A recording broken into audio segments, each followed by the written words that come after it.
I wrote a post yesterday on my Facebook page that I felt defined the takeaway from 9/11, and then suddenly I realized I had made this script, and it would be perfect for 9/11. So I'm doing it a day late. The post I made will be at the end of this video.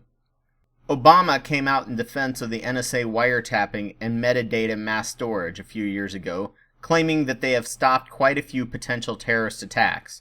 Of course, he was vague, and he couldn't provide any actual evidence for it because it was classified, but please, just trust us. We have no studies showing if the CIA or FBI would have probably stopped these. They didn't stop the Boston Marathon bomber, nor do we know if the attacks intercepted were done by competent or incompetent individuals. We know nothing. I find it interesting how Obama justifies the NSA invasiveness with "it has stopped several plots." But is the money and the invasion of privacy worth it? If we had given that money and freedom of information access to the CDC or DOT, they could have given us exact numbers of lives they saved with the money spent, and I bet you anything it would have been astronomically higher and more transparent than this vague, sinister threat to some people. But people fear malicious intent with very low chance of happening, so much more than real, unintended, but completely treatable and preventable threats. One of the biggest scare tactics against the ACA was that all your health data would be open to the government. The CDC would benefit tremendously in finding cures if HIPAA wasn't so stringent, and several bioethicists have recommended relaxing parts of it, though that would cause panic and fear, but would still be less invasive than the NSA. DOT wants cars to talk to each other to avoid accidents, and people are worried and freaking out about invasive government knowledge there too. How did the fear of terrorism, something only 15 Americans will die from in a year on average, which is just slightly less likely than dying from a TV falling on them, get such a scare status that it deserves probing every bit of our data?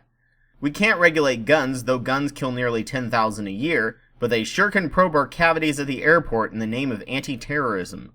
I find it telling that the majority of people under 30 to 40 years old view Edward Snowden as a hero, while the majority of people older than that view him as a villain. Growing up with terrorism, most have just become conditioned to the threat of terrorism, and the majority of us don't knee-jerk react to it. Members of the older generation without training in even basic skepticism still view terrorism as one of the worst threats.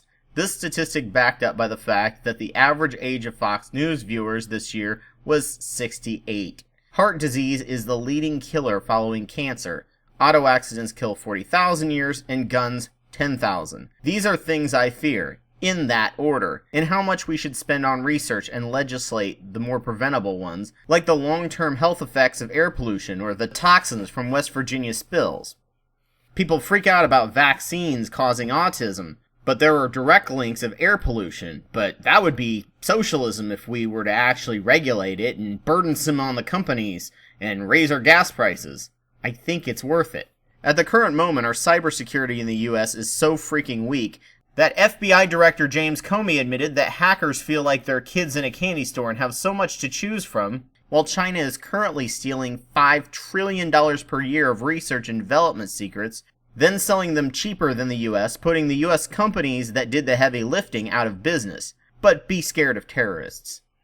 When Obama came into office, he felt he could not look weak on terror at any cost, to the point that he certainly violated the intention of the Constitution and at least severely bent the interpretation to his will. He continued the Bush doctrine, though softened it in areas such as torture. Gun rights activists who don't want any regulation at any cost, that over 80% of the nation actually wants, claim that to be in a free country we must sacrifice some safety. However, freedom versus safety must be looked at scientifically, and the NSA isn't looking good in the face of these numbers. If the only metric for safety is no successful terrorist attacks on American soil by Muslim terrorist groups, then Obama has won. But things like privacy are also metrics that seem to have been lost on many people. I think it's time we focus on safety and freedom instead of focusing on freedom when they want us to and focusing on safety when it suits them. Land of the free and home of the brave we are no longer. Prior to 9/11, this kind of invasiveness, torture, and investigations would have been unheard of. But we let the government and the media scare us into giving up our liberties to protect us from something that almost never happens. India went right back to work after their terrorist attack, and the US was entirely emotionally crippled after ours. The safest people are the easiest people to scare, and the easiest to trick with our promises of safety, even if they don't actually show what they do prevents anything. 9/11. May we never forget that it was Obama's fault. Also, if it happens again, may we never forget to cower in fear and give up more of our rights and invade an unrelated country. May we also never forget to ensure the men and women who so bravely and selflessly ran into the danger die of black lung and poverty because we never bothered to allocate money for their healthcare and heroic deeds. Lastly, let us never forget to cut VA funding in the name of fiscal responsibility when the troops come home, in droves, who end up on the streets from mental illness they suffered in combat for a war built on lies. 9/11 was a tragedy. How we reacted must never be forgotten or repeated.